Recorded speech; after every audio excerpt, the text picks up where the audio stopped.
மண்டல தலைவரும் இன்றைய விழாநாயகரும் என்னுடைய நல்ல இளைய நண்பர்களில் ஒருவருமாகிய திருமதி நெடுமாறன் அவர்களே, என்னுடைய அன்பிற்கினிய சர்வதேச இயக்குனர் அரிமா மதன் அவர்களே, என் நெஞ்சுக்கு நெருக்கமான டாக்டர் அழகப்பன் அவர்களே, அழகேசன் அவர்களே, ஆளுநர் ஜெயசேகரன் அவர்களே, குழுமி இருக்கின்ற அரிமாக்களே, உங்கள் அனைவரையும் முதலில் நான் வணங்கி மகிழ்கிறேன்.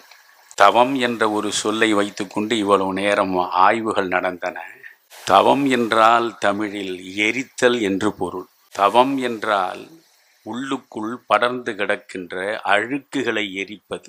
மனித வாழ்க்கை ஆசைகளால் அலைக்கழிக்கப்படுகிறதே, அந்த ஆசைகளை எரிப்பது. ஆசைகளையும் அழுக்குகளையும் எரித்து மனதை பரிசுத்தமாக மாற்றுவதற்கான ஒன்றுதான் தவம். பாரதி ஒரு தவம் செய்ய சொல்கிறான். நான் பல மேடைகளில் இதை திரும்ப திரும்ப சலிப்பின்றி சோர்வின்றி சொல்லியிருக்கிறேன். செய்க தவம், செய்க தவம், தவம் செய்தால் எய்த விரும்பியதை எய்தலாம் என்கிறார். உலக மக்கள் அனைவரும் ஒரு தவத்தை செய்ய வேண்டும். தமிழர்கள் செய்ய வேண்டுமென்றோ இந்தியர்கள் செய்ய வேண்டுமென்றோ அவன் சொல்ல இல்லை.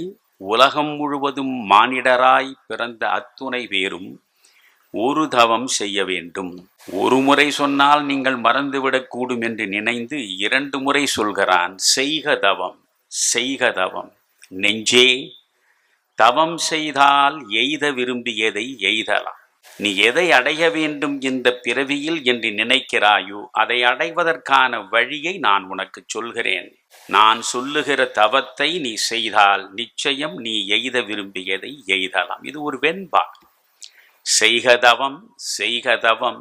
நெஞ்சே, தவம் செய்தால் எய்த விரும்பியதை எய்தலாம். அன்பிற் சிறந்த தவம் இல்லை, அன்புடையார் இன்புற்று வாழ்தல் இயல்பு.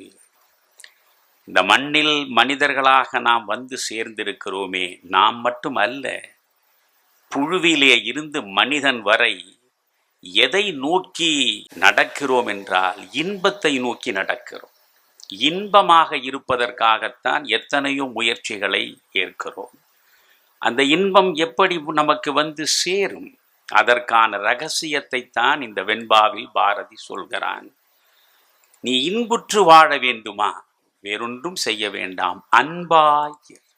அன்பாய் நீங்கள் இருந்தால் இன்புற்று வாழலாம்.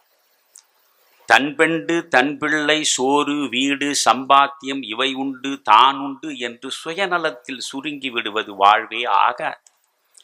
நான் வாழ்வில் தொடங்கி வாழ்வில் முடிக்க வேண்டும் என்ற ஒரு நினைப்போடுதான் உங்கள் முன்னாலே நிற்கிறேன். வாழ்க்கை என்பதே ஒரு நதிதான். நதி 2 கரைகளுக்கும் உட்பட்டு நடந்தால்தான் அது நன்மை பயக்கும்.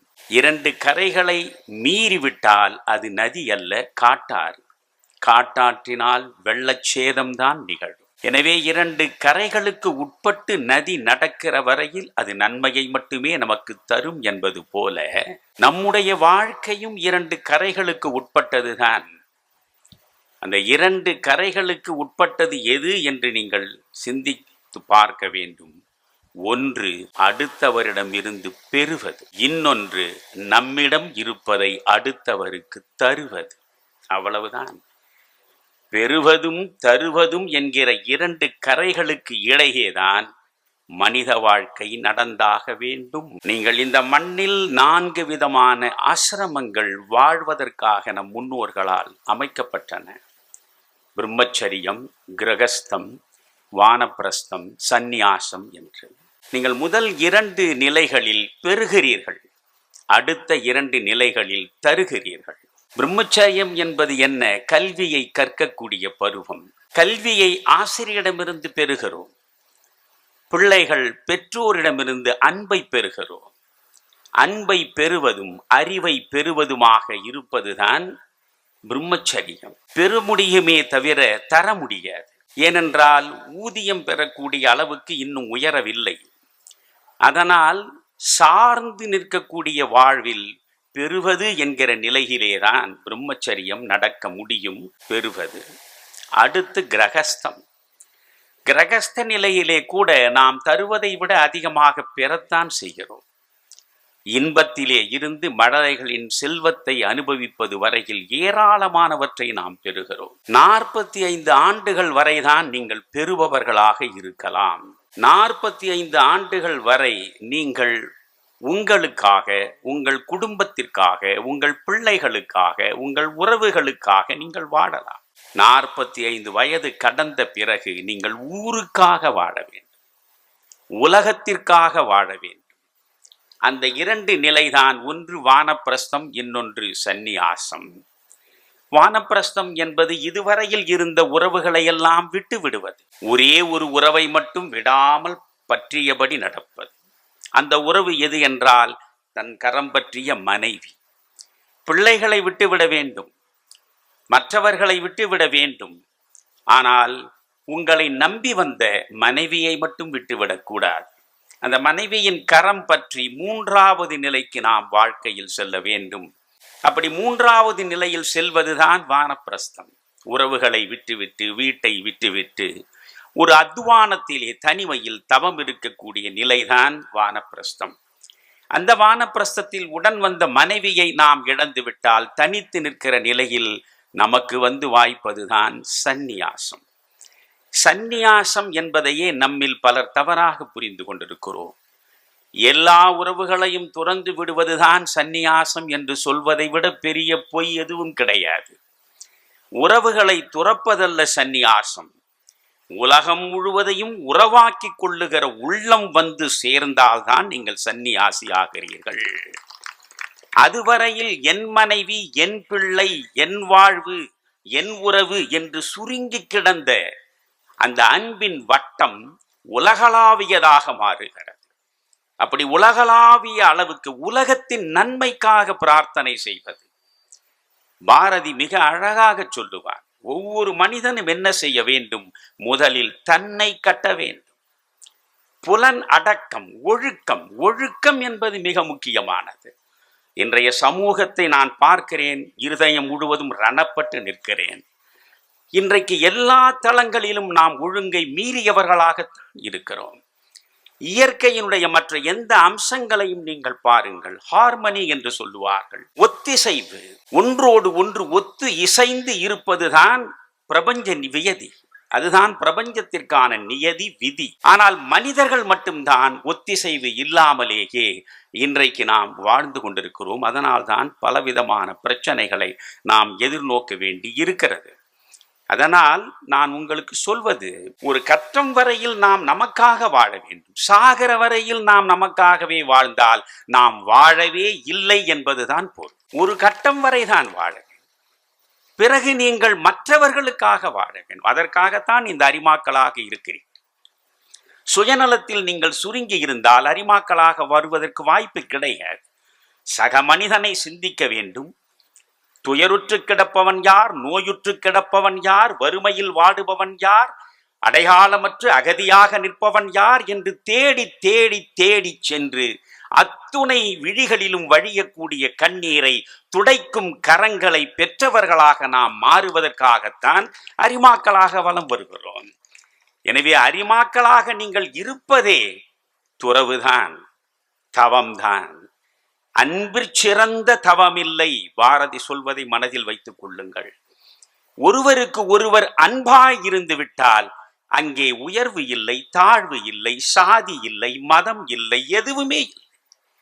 பேதப்படுத்துகிற, பிளவுபடுத்துகிற, பிணக்கை உருவாக்குகிற, பூசலை தருகிற ஒன்றுமில்லை. அதனாலேதான் மிர்தாதின் புத்தகம் என்று உலக புகழ் பெற்ற ஒரு புத்தகம் உண்டு. அந்த மிர்தாதின் புத்தகத்தில் ஒற்றை வரி எனக்கு நிரம்ப பிடிக்கும். சில வரிகளை சாகர வரை நம்மாலே மறக்க முடியாது. இந்த மிர்தாதின் புத்தகம் சொல்கிறது ஒரே ஒரு வரி, அன்பு வாழ்வின் சாறு, வெறுப்பு மரணத்தின் சீழ் என்கிறது. உங்கள் வாழ்வின் சாறு எது? அன்புதான். அன்பாயிருப்பதுதான் வாழ்வின் உன்னதம். எந்த நிலையிலும் வெறுப்பு உங்களுக்குள்ளே வந்து நெருப்பாய் பற்றி எரியலாகாது.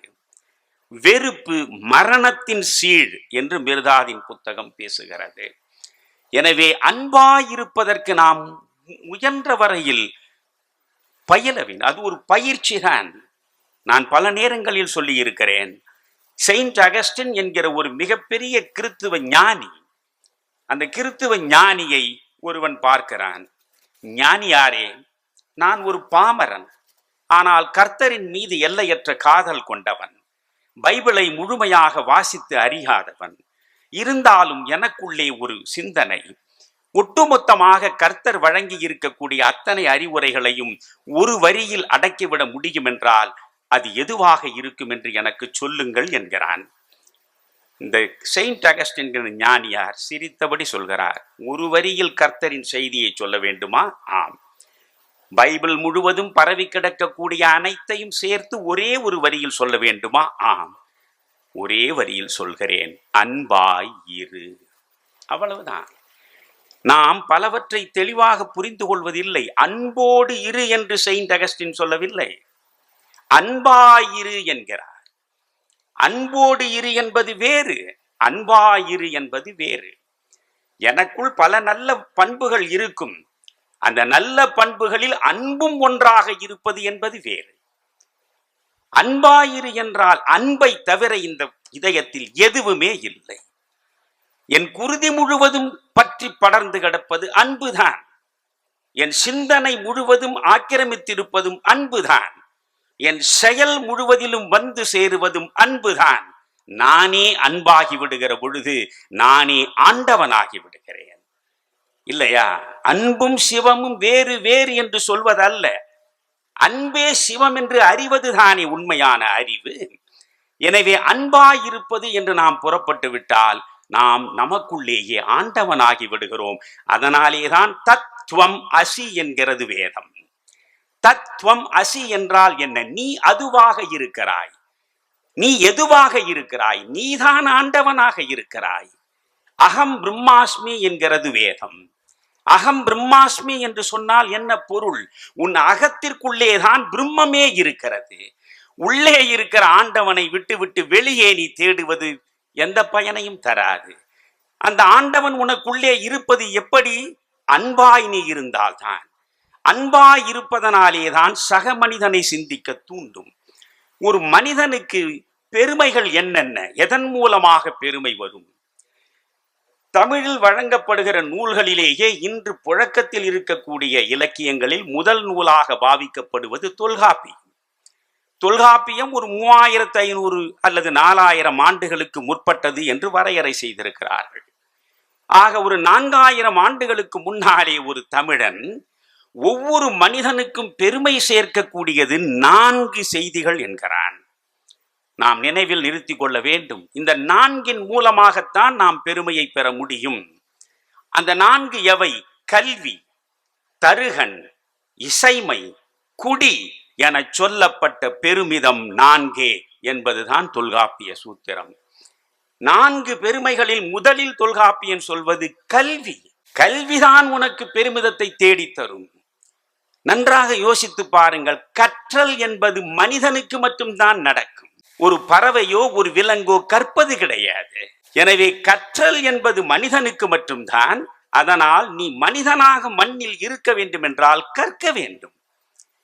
கற்றல் மிக முக்கியம். கற்றல் உனக்கு பெருமையை தேடி தரும், பெருமிதத்தை தேடி தரும் கல்வி. அடுத்து தருகன், அஞ்சாமை.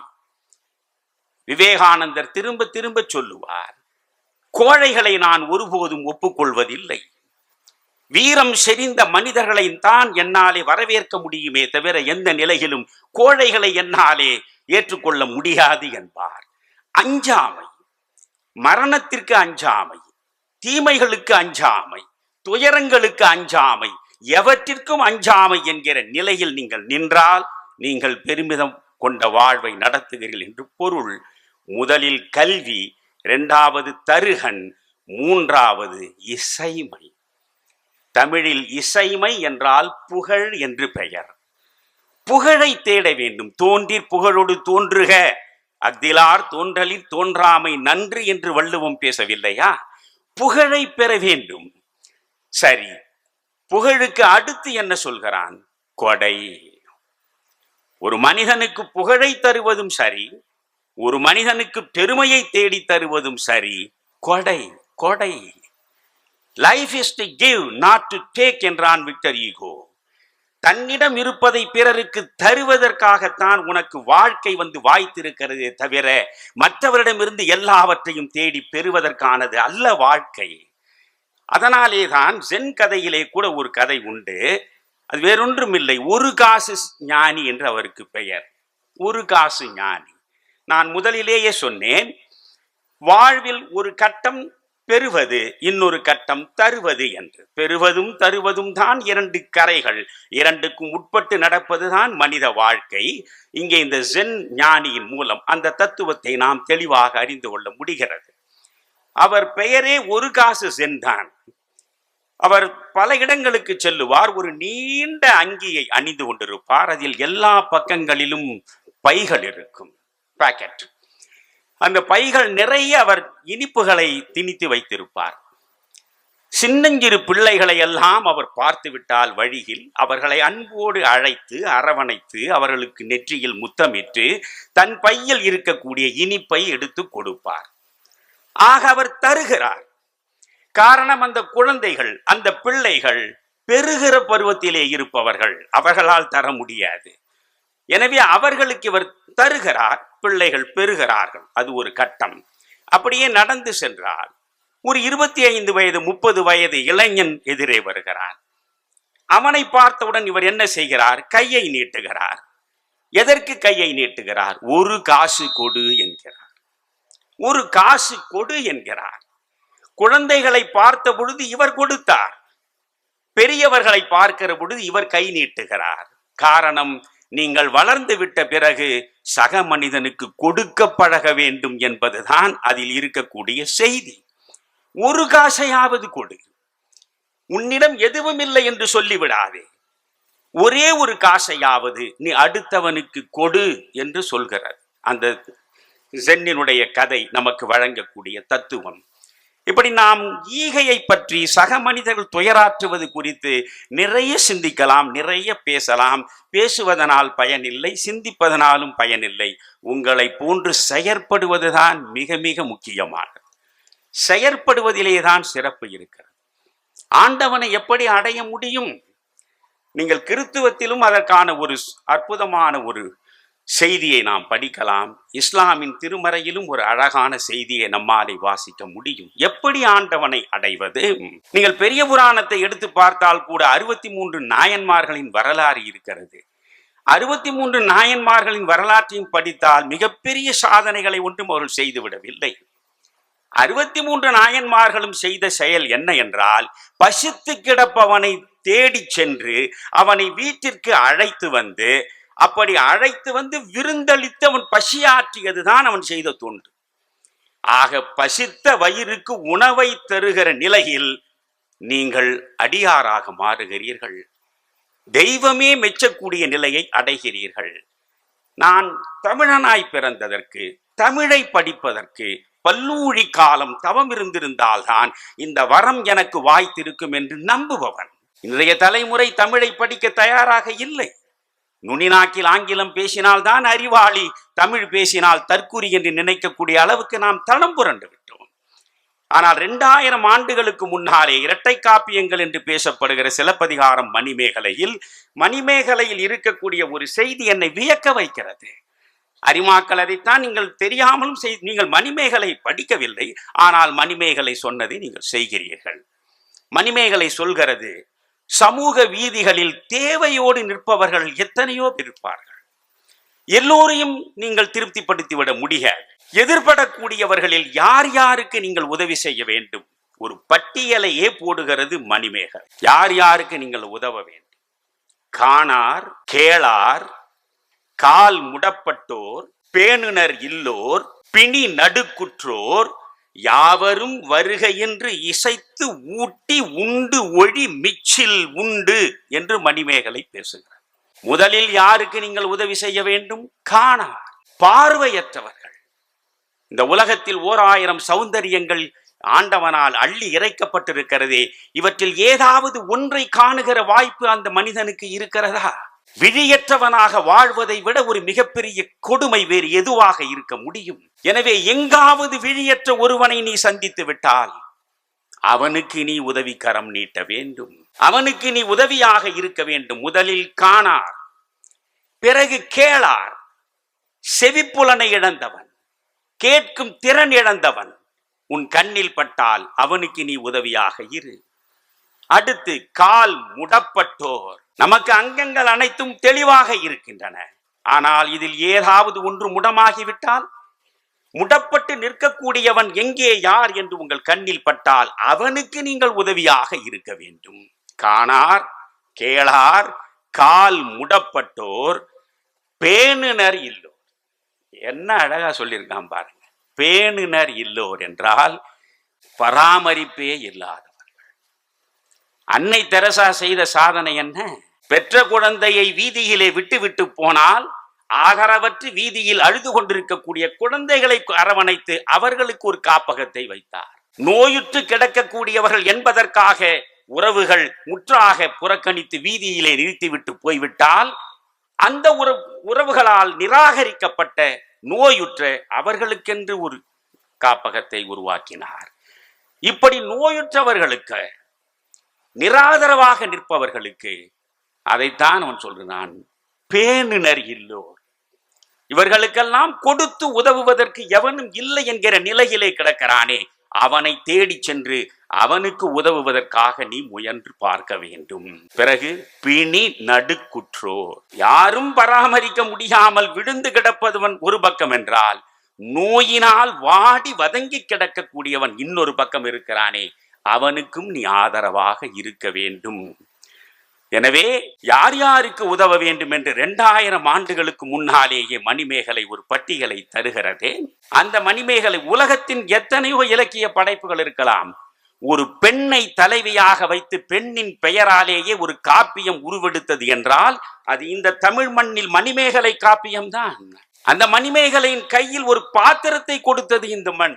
அமுத சுரபியை கையிலே வைத்துக் கொண்டு எதிர்ப்பட்டவர்களுடைய பசியை தீர்ப்பதையே தன் வாழ்வாக மேற்கொண்ட அந்த மணிமேகலை மிக தெளிவாக சொல்கிறது. அறம் எனப்படுவது யாதென கேட்பின். எது அறம்? அறம் அறம் அறம் என்று நீங்கள் பேசிக் கொண்டிருக்கிறீர்களே, அன்பும் அரணும் தான். அன்பும் அரணும் உடைத்தாயின் இல்வாழ்க்கை பண்பும் பயனும் அது என்று வள்ளுவம் சொல்லுகிறதே. நீங்கள் அறம் எது என்று புரிந்து கொள்ள வேண்டுமா? மணிமேகலை மிக தெளிவாக வரையறை செய்கிறது. அறம் எனப்படுவது யாதென கேட்பின், மறவாது இது கேள், மறவாது இது கேள். மண் திணி ஞாலத்து மண்ணுயிர்க்கெல்லாம் உண்டியும் உடையும் உறையுளும் அல்லது கண்டது இல் என்கிறார். இந்த உலகத்தில் ஒவ்வொருவனுக்கும் உணவு கிடைக்க வேண்டும், ஒவ்வொருவனுக்கும் உடை கிடைக்க வேண்டும், ஒவ்வொருவனுக்கும் இருக்க இடம் கிடைக்க வேண்டும். இந்த மூன்றையும் நீ கொடுத்தால் அப்பொழுதுதான் நீ அறம் செய்தவனாக இருக்கிறாய். வேறு எதுவுமே அறம் இல்லை. அறம் என்பது இந்த மூன்றும் இல்லாதவர்களை தேடி அந்த மூன்றையும் கொண்டு போய் கொடுப்பதுதான் என்றான். எனவே நாம் கொடுக்க பழக வேண்டும். நீங்கள் பைபிளில் பார்த்தால் அதில் கர்த்தர் சொல்லுவார், நியாய தீர்ப்பு நாள், மரணத்திற்கு பின்னாலே உனக்கு நியாய தீர்ப்பு நாள் வரும், டே ஆஃப் ஜட்மெண்ட். அந்த நியாய தீர்ப்பு நாளில் தேவனுக்கு முன்னாலே நீ போய் நிற்பாய். அப்படி நீ நிற்கிற பொழுது தேவன் உன்னிடம் பேசுவான். நான் ஆடையற்று கிடந்தேன், எனக்கு நீ ஆடை கொடுத்தாய். நான் பசியோடு வாடினேன், எனக்கு நீ உணவு கொடுத்தாய். நான் நோயுற்று கிடந்தேன், என்னை தேடி வந்து நீ ஆறுதல் வழங்கினாய். நான் அந்நியப்பட்டு தனியாக நின்றேன், எனக்கு நீ உறவாக வந்து கரம் நீட்டினாய் என்று தேவன் சொல்லுவான். தேவனுக்கு எதிரே இருக்கக்கூடியவன் சொல்கிறான், தேவனே, ஆண்டவனே, உனக்கு நான் உணவு கொடுத்தேனா? உனக்கு நான் ஆடை கொடுத்தேனா? நீ நோயுற்று கிடந்தாயா? நீ நோயுற்றிருந்த பொழுது உன்னை நான் பார்த்து ஆறுதல் சொன்னேனா? நீ தனியாக இருந்தாயா? உன் தனிமையை தவிர்த்து உனக்கு நான் உறவானேனா? என்ன சொல்கிறாய் பிதாவே? பிதா சொல்கிறார், எனக்கு நீ பசியை தீர்த்தாய் என்று சொல்வது என்ன தெரியுமா? நீ எவனோ ஒருவன் பசியுற்று கிடந்த பொழுது அவனுடைய பசியை தீர்த்தாயே, அது என் பசியை தீர்த்தது. ஆடையற்று கிடந்த ஒருவனுக்கு நீ ஆடை வழங்கினாயே, அது எனக்கான ஆடை. தனிமையோடு நிற்கக்கூடியவனுக்கு உறவுக்கரம் நீட்டினாயே, அது என் தனிமையை தவிர்த்தது. நோயுற்று கிடந்தவனை தேடி சென்று அவனுக்கு உதவியாக இருந்தாயே, அது எனக்கு நீ செய்தது. ஆக மண்ணில் பசித்து கிடப்பவனுக்கும் ஆடையற்று நிற்பவனுக்கும், நோயுற்று கிடப்பவனுக்கும், உறவற்று தனியாக தவிப்பவனுக்கும் நீங்கள் சென்று உதவுகிற பொழுது நீங்கள் மனிதர்களுக்கு உதவவில்லை, ஆண்டவனுக்கே உதவுகிறீர்கள். அதுதான் இங்கே வழங்கப்படுகிற செய்தி. அப்படியே நீங்கள் திருக்குரானில் பார்த்தால் இதே மாதிரி டே ஆஃப் ஜட்மெண்ட், நியாய தீர்ப்பு நாள், இது முற்றிலும் முரணாக இருக்கும். நியாய தீர்ப்பு நாளில் அல்லாஹ்வுக்கு முன்னாலே இவன் கொண்டு போய் நிறுத்தப்படுகிறான். அல்லாஹ் அவனை பார்த்து சொல்கிறார், நான் பசியாக இருந்தேன், நீ உணவு கொடுக்கவில்லை. பைபிளில் சொன்னதற்கும் இதில் இருப்பதற்கும் உள்ள வேறுபாடை பாருங்கள். நான் பசியோடு இருந்தேன், நீ உணவு கொடுத்தாய் என்று பைபிள் பேசுகிறது. இங்கே திருமறை சொல்கிறது, நான் பசியோடு இருந்தேன், நீ உணவு கொடுக்கவில்லை. நான் நோயுற்று கிடந்தேன், என்னை வந்து நீ பார்த்து ஆறுதல் வழங்கவில்லை. நான் தனிமைப்பட்டு கிடந்தேன், எனக்கு நீ உறவுக்கரம் நீட்டவில்லை என்றெல்லாம் பேசுகிற பொழுது இவனுக்கு புரியவில்லை. ஆண்டவனே, அல்லாஹ்வே, நீ பசித்து கிடந்தாயா? உனக்கு நான் உணவு தரவில்லையா? என்ன சொல்கிறாய்? எனக்கு தரவில்லை என்பது எனக்கல்ல, மண்ணில் உனக்கு முன்னால் ஒருவன் பசித்து வந்து நின்ற பொழுது அவனுக்கு நீ உணவு கொடுக்க மறுத்து விட்டாயே, அது எனக்கு கொடுக்காதது. எனவே முழுக்க முழுக்க இஸ்லாம் பேசுவதும் கிறித்துவம் பேசுவதும் எதுவாக இருந்தாலும் மண்ணில் மனிதர்களுக்கு நீங்கள் வழங்குகிற எதுவும் வெறும் மனிதர்களுக்கு வழங்குவதாக நினைக்காதீர்கள். அந்த மனிதர்களை படைத்த ஆண்டவனுக்கே நீங்கள் வழங்குவதாக சிந்தித்து பார்த்து நீங்கள் செயற்பட வேண்டும். வழங்குவதுதான் முக்கியம். நான் நிறைய நேரம் எடுத்து பேச விரும்பவில்லை, எனக்கு வேறு இடத்திற்கு போக வேண்டியிருக்கிறது. சுருக்கமாக 5 நிமிடத்தில் நான் சொல்கிறேன். வழங்குவது என்பது மிக மிக மிக மிக முக்கியமானது. அது தருகிற இன்பத்தை உங்களுக்கு உலகத்தில் எதுவுமே தராது, எதுவும் தராது. அதனால்தான் வள்ளுவன் என்ன சொல்கிறான்? ஈத்து உவக்கும் இன்பம் என்கிறான். என்ன அழகான தமிழ் சொற்றொடர்! ஈத்து உவக்கும் இன்பம். நீ கொடுக்கிற பொழுதே உனக்குள் ஏற்படுகிற உவகை, மகிழ்ச்சி, அது தருகிற இன்பம், அது ஈடு இணையற்றது. ஈத்து உவக்கும் இன்பம் அறியார்கொல். ஒருவனுக்கு கொடுப்பதனால் இவ்வளவு இன்பம் கிடைக்கும் என்பது இவனுக்கு தெரியவில்லையே. வள்ளுவன் கவலைப்படுகிறான். ஈத்து உவக்கும் இன்பம் அறியார்கொல், தாம் உடைமை வைத்திழக்கும் வன்கணவர். குறளை பாருங்கள், 2000 ஆண்டுகளுக்கு முன்பு எழுதிவிட்டு போன குறள். சொத்து முழுவதும் தனக்காக வைத்துக் கொண்டு எவனுக்கும் எதையும் தராமல் தானே உண்டு தானே அனுபவித்து செத்து விடுகிறானே, அவனுக்கு ஈத்து உவக்கும் இன்பம் இறுதி வரை தெரியாமலே போய்விடுகிறது என்கிறான் வள்ளுவன். இன்னொரு குறள், நான் மிக ஆழமாக அதனாலே பாதிக்கப்பட்டிருக்கிறேன். இதை விட ஒரு குறள் வறுமைக்கு எதிராக குரல் கொடுக்க முடியுமா? குரல் கொடுக்கிற குரல் வறுமைக்கு எதிராக. மனித வாழ்வில் நாம் அடையக்கூடிய துன்பங்களிலேயே மிக மோசமான துன்பம் எது? கொஞ்சம் யோசித்து விட்டு சொல்லுங்கள் பார்க்கலாம். உங்களுக்கு ஒவ்வொருவருக்கும் ஒரு விதமான துன்பம் வந்திருக்கலாம். ஆனால் மனித வாழ்வில் அனைவருக்கும் நேரக்கூடிய மிகப்பெரிய தவிர்க்க முடியாத துன்பம் எது? மரணம், சாவு. சாவே வா, உனக்கு நான் மாலையிட்டு அரவணைத்துக் கொள்கிறேன் என்று யாரும் சொல்ல மாட்டோம். சாவுதான் மனிதனை அச்சப்படுத்துவது. சாவுதான் மனிதனுக்கான துன்பங்களிலேயே மிக மோசமானது. இங்கே வள்ளுவன் சொல்கிறான், சாதலின் இன்னாதது இல்லை, சாதலை விட கொடுமையானது இல்லை, இனிது அதுவும். அந்த சாவு கூட இனிமையானதுதான். எப்பொழுது? ஈதல் இயையா கடை. என்னிடம் கொடுப்பதற்கு ஒன்றுமே இல்லை என்ற நிலையில் நான் இருந்தால் செத்து போவதை விட இது மோசமானது. அதை விட செத்து விடலாம். அடுத்தவனுக்கு எதையுமே கொடுக்க முடியாமல் வாழ்வது என்பது வாழ்வே ஆகாது என்று வள்ளுவம் பேசுவதையும் நான் சொல்கிறேன். நிறைவாக ஆண்டனி டிமோலஸ் என்பவர் எழுதிய 1 நிமிட அபத்தம், இவற்றையெல்லாம் நீங்கள் தேடி படிக்க வேண்டும் என்பது என் விருப்பம். இந்த 1 நிமிட அபத்தத்தில் பல சம்பவங்கள் சிறுக சிறுக ஒரு பக்கம்தான் இருக்கும். அதில் ஒரு பெரிய மடாதிபதி, அந்த மடாதிபதியை தேடி பல பேர் வருகிறார்கள். பெரும் புகழ் பெற்ற மடாதிபதி அவர் நாளுக்கு நாள் வருகிற கூட்டத்தை பார்த்து அவர்கள் அனைவரும் உண்ண வேண்டும், தங்க வேண்டும் என்பதற்காக மிகப்பெரிய ஒரு கட்டடத்தை கட்டுவது என்று முடிவெடுக்கிறார். அதற்காக அவர் நன்கொடை கேட்கிறார். பலர் அவரிடம் வந்து நன்கொடை கொடுக்கிறார்கள். அந்த ஊரிலேயே இருக்கக்கூடிய ஒரு மல்டி மில்லியனர், கோடி கோடியாக குவித்து வைத்திருப்பவர், அவர் இந்த மடாதிபதியை தேடி வந்து நிற்கிறார். மடாதிபதியிடம் ஒரு செக்கை கொடுத்தார். நன்றாக கேளுங்கள். ஒரு காசோலையை, செக்கை கொடுத்தார். மடாதிபதி அந்த காசோலையை பிரித்து பார்த்துவிட்டு சட்டை பையில் வைத்துக் கொண்டார். ஒன்றுமே சொல்லவில்லை அவர். இவர் பார்க்கிறார், நாம் கொடுத்த காசோலையில் என்ன இருக்கிறது என்று இவர் சரியாக பார்த்திருக்கிறாரா? 50 கோடி ரூபாய் அந்த காசோலையில் எழுதி கொடுத்திருக்கிறோம். ஒரு நன்றி கூட இந்த மனிதனுக்கு சொல்ல தெரியவில்லையே. உடனே இவர் சொல்கிறார், மடாதிபதி, அன்பு கூர்ந்து நான் கொடுத்த அந்த காசோலையை மீண்டும் பாருங்கள்.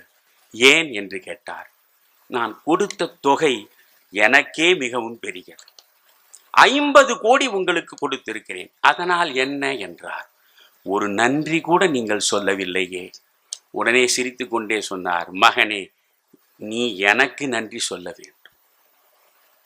உன்னிடம் நான் வாங்கினேனே, வாங்குபவன் கொடுத்தவனுக்கு நன்றி சொல்ல வேண்டியதில்லை, கொடுத்தவன் வாங்குபவனுக்கு நன்றி சொல்ல வேண்டும். ஏனென்றால் கொடுப்பதன் மூலமாக கிடைக்கக்கூடிய மகிழ்ச்சியும் இன்பமும் மிக பெரிது. அந்த இன்பத்தை உனக்கு நான் கொடுத்திருக்கிறேன். அதனால் நீதான் எனக்கு நன்றி சொல்ல வேண்டுமே தவிர நான் உனக்கு நன்றி சொல்ல வேண்டியதில்லை என்றார். அதனால் கொடுப்பது கொடுப்பது கொடுப்பது என்பதுதான் மிக முக்கியமானது. நான் ஒருவரை மறந்துவிடக்கூடாது என்பதற்காக தவறாமல் குறிப்பில் எழுதி வைத்துக் கொண்டிருக்கிறேன். எனக்கு கிடைக்கக்கூடிய மதிப்பூதியங்களை பற்றி நண்பர் முத்து அவர்கள் அறிமுக உரையில் சொன்னார். நான் எனக்கென்று எதையும் வைத்துக் கொள்வதில்லை. இதை சொல்லி சொல்லி அழுத்து விட்டது எனக்கு. என்னை பற்றி நானே சொல்லிக் கொண்டிருப்பது என்பது அவ்வளவு சரியானதும் இல்லை. உண்மையிலேயே எனக்கு பணத்தின் மீது பற்று கிடையாது. நான் ஒரு 10 காசையும் பெரிதாக சேர்த்து வைக்கவில்லை.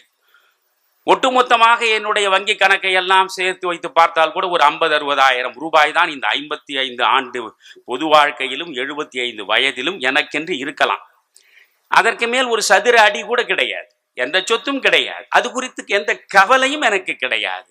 காரணம், ஒரு பக்கம் வருவதை இன்னொரு பக்கம் கொடுத்து விட்டு சென்று கொண்டே இருக்கக்கூடிய வாழ்வில் இருக்கக்கூடிய இன்பத்தை முழுமையாக அறிந்தவன் நான்.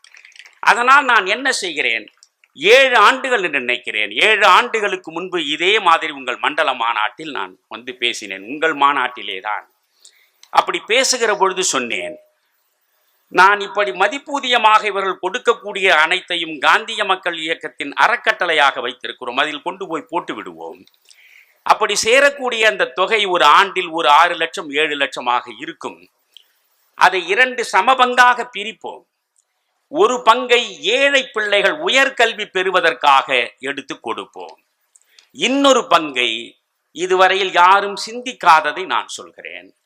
உங்கள் வீட்டில் பெருக்குகிற பணிப்பெண் இருப்பாள், சமைக்கிற பணிப்பெண் இருப்பாள். நீங்கள் எச்சில் படுத்திய பாத்திரங்களை தான் அவள் தூய்மைப்படுத்துகிறாள். நீங்கள் போடுகிற குப்பையை தான் அவள் பெருக்குகிறாள். நீங்கள் அழுக்காக்கி வைத்திருக்கிற துணியை தான் அவள் துவைக்கிறாள். ஆக உங்களுக்காக அவள் இருக்கிறாள். ஆனால் அவள் வறுமையில் இருக்கிறாள்.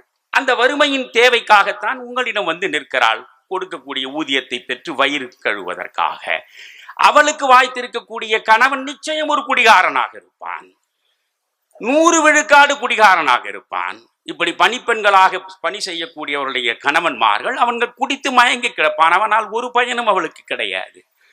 அந்த குடியின் மயக்கத்தில் அவன் என்ன செய்வான், இவளுக்கு 2-3 பிள்ளைகளை பெற்றுக் கொடுப்பான். அவ்வளவுதான். அந்த பிள்ளைகள் வளரும்.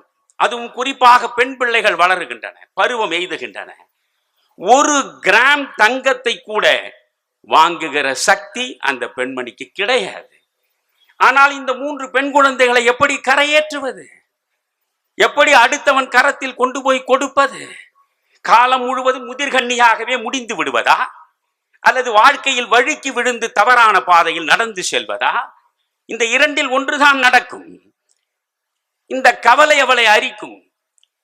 ஒரு ரிக்ஷா ஓட்டக்கூடிய மனிதனை பார்த்தாவது, ஐயா என் பெண்ணை நீ திருமணம் செய்து கொள் என்று சொன்னால், குறைந்தது 10 சவரனாவது போட்டால் தான் உன் பெண்ணை நான் திருமணம் செய்வேன் என்று சொல்லுவான். 1 கிராம் தங்கம் வாங்கக்கூடிய வாய்ப்பில்லாதவள் எங்கிருந்து 10 சவரனை வாங்க முடியும்? எப்படி அவள் பெண்ணை அடுத்தவனுக்கு திருமணம் செய்து கொடுக்க முடியும்? இதை நான் சிந்தித்தேன். அதனால் வீட்டு வேலை செய்யக்கூடிய பணிப்பெண்கள், அவர்கள் பெற்று வைத்திருக்கக்கூடிய பெண் பிள்ளைகள், அவர்கள் பெரியவர்களாகி பருவமடைந்த நிலையில் திருமணமாகாமலே ஏங்கி கிடக்கிற சூழலில் அவர்களை தேடி எடுத்து 1 ஆண்டுக்கு 1 பெண் பிள்ளையை நாங்கள் தேர்ந்தெடுத்து 3.5 லட்சம் ரூபாய் அவர்களுக்கு கொடுத்து எல்லா செலவுகளையும் செய்து திருமணம் நடத்தி வைப்பது. இதை ஒரு வழக்கமாக நான் கொரோனாவை மிக கடுமையாக பாதிக்கப்பட்டு உயிர் போய் திரும்பி வருகிற நிலை வரையில் தொடர்ந்து செய்தேன். அதற்கு பிறகு இப்பொழுது நான் பெரிதாக கூட்டங்களுக்கும் போவதில்லை, பெரிதாக மதிப்பூதியமும் வருவதில்லை. அதனால் இப்பொழுது நான் நினைத்தபடி செய்ய முடியவில்லை. ஆனால் 7 ஆண்டுகளுக்கு முன்பு இதை நான் சொன்னேன். 3.5 லட்சம் ரூபாய் எனக்கு தேவைப்படுகிறது. உங்களை போன்றவர்களுக்கு சொல்கிறேன், நீங்கள் எத்தனையோ உதவிகளை செய்கிறீர்கள். அன்பு கூர்ந்து இந்த பணிப்பெண்களின் பக்கம் உங்கள் பார்வையை செலுத்துங்கள். அவர்கள் பெற்று வைத்திருக்கக்கூடிய அந்த குழந்தைகள் திருமண வாழ்வை அடைவதற்கு நீங்கள் ஏதாவது செய்யுங்கள் என்று நான் சொன்னேனே தவிர என்னிடம் பணத்தை கொண்டு வந்து கொடுங்கள் என்று சொல்லவில்லை. அந்த நேரத்தில் ஆளுநராக இருந்த ராமசாமி, அரிமா ராமசாமி அவர்கள் நேரடியாக என் முன்னிலை வந்தார். என்னையா என்றேன். ஒரு காசோலையை நீட்டினார். காசோலையை எடுத்து பார்த்தேன். 1 லட்சம் ரூபாய். 1 லட்சம் ரூபாயை சர்வசாதாரணமாக நான் பேசிய அந்த கணத்திலேயே கொண்டு வந்து கொடுத்தார். ராமசாமி எங்கே இருக்கிறார் தெரியாது, ஆனால் ராமசாமி என் நெஞ்சில் இருக்கிறார். ரொம்ப மகிழ்ச்சி. என் நெஞ்சில் இருக்கிறார். அவரை பற்றி நான் பல இடங்களில் சொல்கிறேன். அவர் 1 லட்சம் கொடுத்தார். அதற்கு பிறகு ஒவ்வொருவரும் அவரவரா இயன்றதை எல்லாம் கொடுத்தார்கள். கொடுத்ததை போட்டு எடுத்துக்கொண்டு போகிற பழக்கம் எனக்கு இல்லை.